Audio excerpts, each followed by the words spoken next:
大家好，欢迎来到天天健康频道。肺癌不只是咳嗽，如果有4种表现，尽早查肺，可能是癌症前兆。肺癌是一种起源于支气管黏膜或腺体的恶性肿瘤，在我国的发病率和死亡率都相当高，严重影响了人们的生命质量。早期肺癌通常没有明显的特征性症状，容易被忽视，患者往往等到出现明显症状时，病情已经发展到中晚期，这时治疗难度加大，预后也相对较差。在早期阶段，肺癌可能仅表现为咳嗽，很多人将其误认为是普通感冒，从而延误了诊断。许多人可能直到痰中带血或感到明显的胸痛时才会寻求医疗帮助。因此，不要忽视咳嗽这一看似微小的症状。如果咳嗽持续几天没有改善，或在使用感冒药和止咳药后依然无效，特别是对于长期吸烟的人，应该立即去医院进行检查。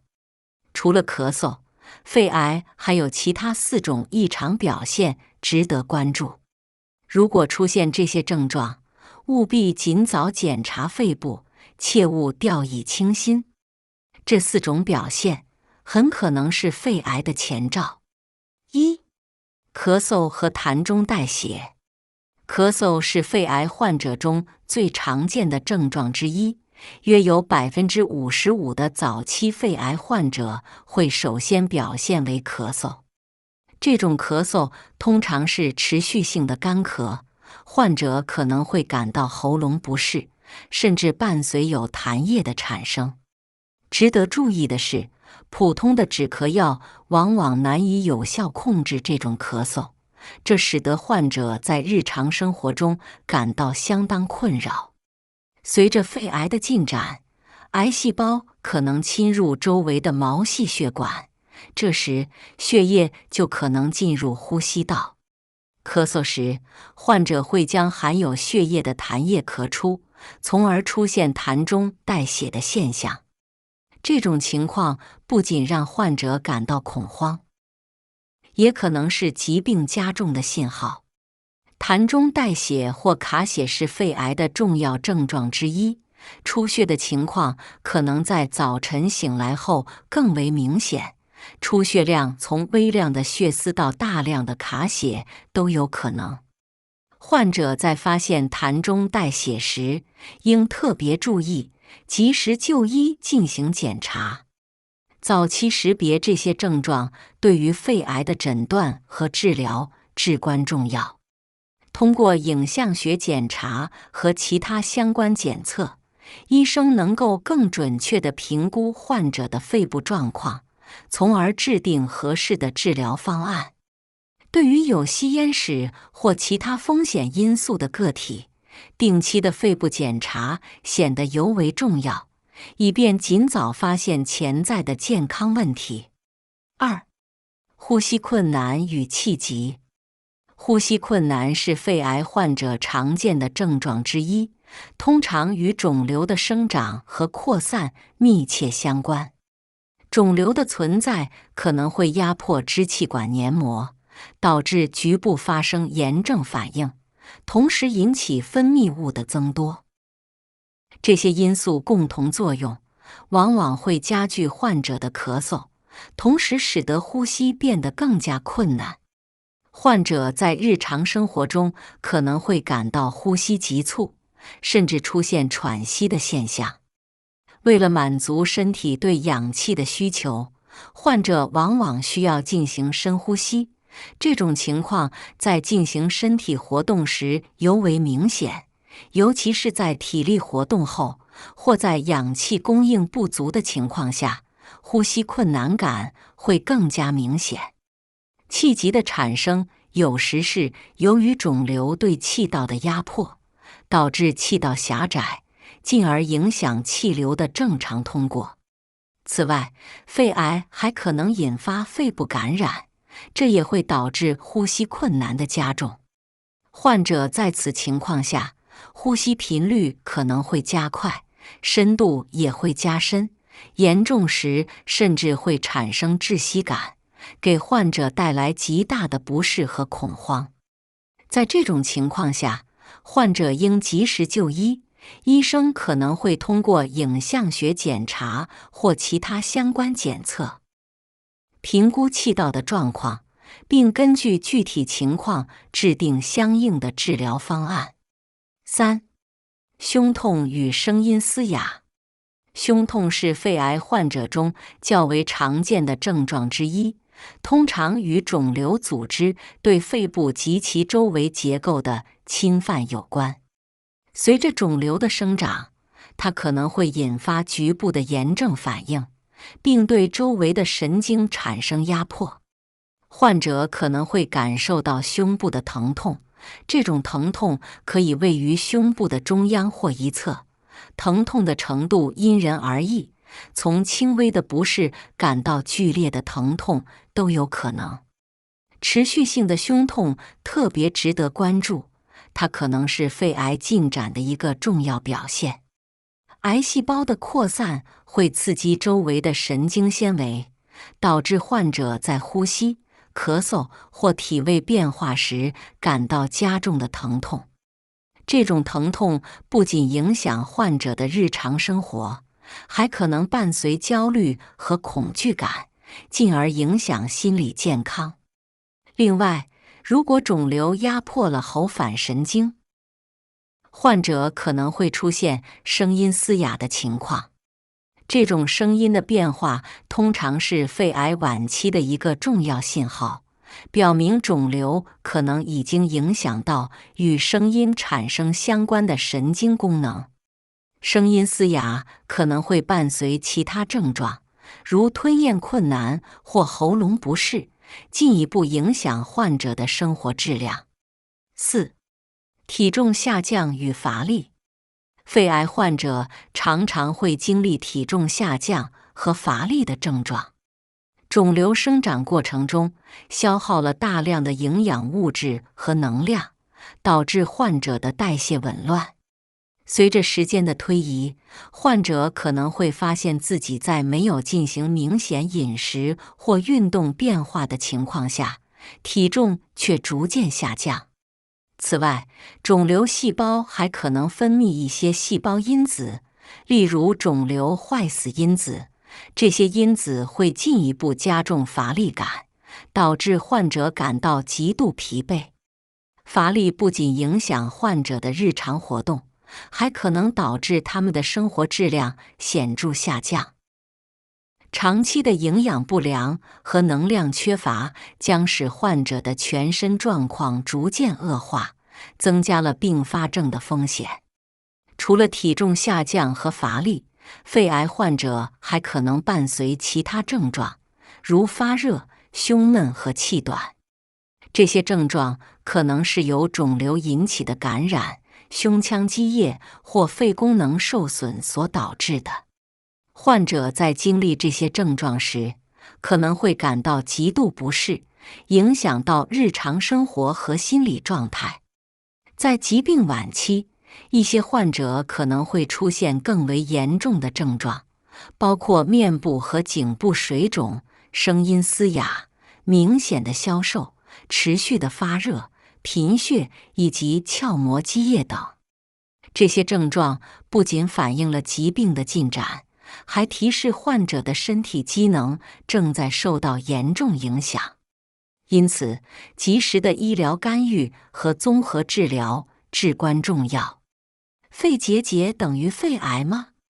肺结节是通过影像学检查发现的一种肺部表现，通常指在正常肺组织内出现的结节状阴影，直径小于3厘米。这种影像学描述并不意味着结节就是癌症，实际上，大多数肺结节是良性的。许多患者在体检或肺癌筛查中首次被发现的肺小结节，经过进一步评估后，通常会发现它们并不具有恶性特征。良性的肺结节一般不需要任何临床干预，患者也不必担心进行外科手术处理。很多情况下，这些结节可能是由岁月留下的斑痕或陈旧性改变，类似于皮肤上长出的痣。它们可能是由于过去的感染、炎症或其他非癌性病变所引起的，通常不会对健康产生影响。然而，尽管大部分肺结节是良性的，但确实存在一部分结节可能是恶性的，尤其是在某些高风险人群中。因此，对于那些在随访过程中出现变化的良性结节，医生可能会建议定期监测，以防止潜在的恶变。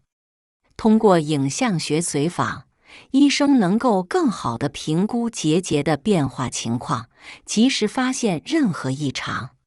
总之，肺结节的性质需要通过专业的医学评估来确定。患者在发现肺结节后，应与医生进行详细的沟通，了解结节的性质及后续监测的必要性，以便做出科学合理的决策。不吸烟为什么也会得肺癌？尽管吸烟被认为是导致肺癌的主要风险因素，但许多人可能会感到困惑：为什么不吸烟的人也可能会罹患肺癌？实际上，肺癌的发生与多种因素有关，以下是一些重要的诱因。首先，被动吸烟是一个不可忽视的风险因素。即使个人不吸烟，长期生活在二手烟或三手烟的环境中，依然会受到烟草烟雾的影响。研究显示，被动吸烟的危害可能比主动吸烟更大，尤其是在封闭或通风不良的空间中。二手烟中含有多种致癌物质，长期接触会增加患肺癌的风险。因此，避免在有吸烟者的环境中长时间逗留，是保护自己健康的重要措施。其次，烹饪油烟也是一个潜在的肺癌诱因。许多人可能没有意识到，厨房是一个潜在的风险场所。在高温下，食用油和食品热裂解会产生挥发性物质，其中包含多种有害物质，如烷烃、烯烃和丙烯醛等。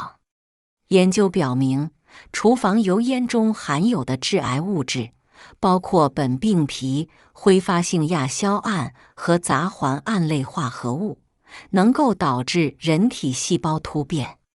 短期吸入油烟会对口、鼻、眼、黏膜产生强烈刺激，而长期接触则可能成为诱发肺癌的重要因素。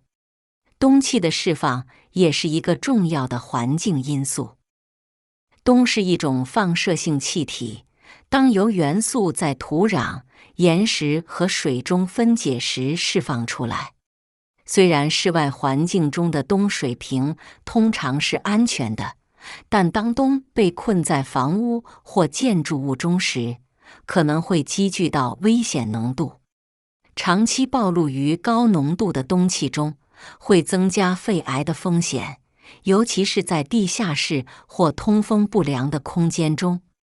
此外，石棉的暴露也是肺癌的一个重要原因。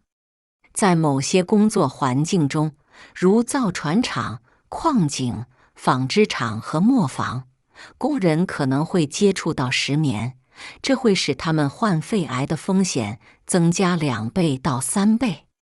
就建筑物中也可能含有石棉，持续吸入石棉纤维会对肺部细胞造成损害，导致肺癌的发生。在某些工作场所，工人还可能暴露于其他致癌物质，这些物质包括砷、柴油机废气、某些形式的二氧化硅、铬、镍、铍、镉、焦油和烟灰等。这些有害物质的长期接触会显著增加肺癌的风险，尤其是在缺乏适当防护措施的情况下。空气污染也是一个重要的肺癌风险因素。居住在空气污染水平较高的地区，尤其是交通拥堵的道路附近，可能会增加患肺癌的风险。研究表明，空气中的细颗粒物和其他污染物能够通过呼吸系统进入体内，损害肺部健康，增加癌症的发病率。最后，家族病史也是一个不可忽视的因素。如果家庭中有肺癌患者，尤其是父母或兄弟姐妹，其他家庭成员患肺癌的风险会增加2倍。如果亲属在年轻时就被诊断为肺癌，风险将更高。这可能与遗传因素、共同的环境暴露和生活方式有关。总之，肺癌的成因复杂多样，并不仅仅限于吸烟。被动吸烟、烹饪油烟、氡气、石棉、其他致癌物质、空气污染和家族病史等多种因素都可能导致非吸烟者患上肺癌。因此，了解这些风险因素并采取相应的预防措施，对于降低肺癌风险至关重要。保持良好的生活环境，定期进行健康检查，以及关注家族病史，都是预防肺癌的重要步骤。如何预防肺癌？预防肺癌需要采取综合性措施，从多个方面入手。首先，远离烟草及二手烟是最基本的预防策略。无论是主动吸烟还是被动吸烟，均会显著增加肺癌的风险。因此，尽量避免在吸烟环境中逗留，选择无烟的公共场所和居住环境，能够有效降低患病几率。改善室内空气质量同样重要。保持良好的通风，定期清洁室内空气，使用空气净化器可以帮助去除有害物质。此外，尽量减少厨房油烟的产生，采用低油烟的烹饪方式，避免在封闭空间内长时间烹饪油炸食物。健康的饮食和适量的运动也是预防肺癌的重要组成部分。均衡饮食应包括丰富的水果、蔬菜和全谷物，摄入足够的维生素和矿物质，以增强免疫系统。定期进行适度的锻炼，如快走、游泳或骑自行车，可以帮助维持健康的体重，改善整体健康状况。对于肺癌高危人群，如长期吸烟者及有肺癌家族史的人群，定期进行低剂量螺旋 CT 筛查是非常必要的。这种筛查方法可以帮助早期发现肺部病变，提高早期诊断的可能性。最后，一旦出现咳嗽、胸痛、呼吸困难等肺部症状时，务必及时就医。肺癌的诊断通常依赖于胸部 X 线、CT 扫描等影像学检查。